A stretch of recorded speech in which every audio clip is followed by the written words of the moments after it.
പക്ഷെ മറ്റുള്ളവരോട് ഇവർ വന്നിട്ട് പറയുന്നൊരു കാര്യമുണ്ട്.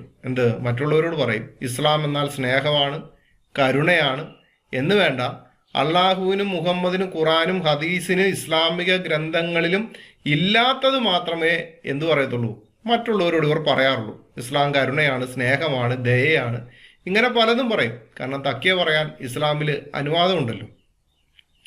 പക്ഷേ ഈ ഇങ്ങനെ പറയുന്നത് വളരെ ഒരു ഒരു ഭയങ്കര സന്തോഷം ഇവർക്ക് കിട്ടുന്നത് പോലെയാണ്. ഇസ്ലാം എന്ന് പറയുന്നത് സ്നേഹമാണ്, കരുണയാണ്, ദയയാണ് എന്നൊക്കെ പറയും.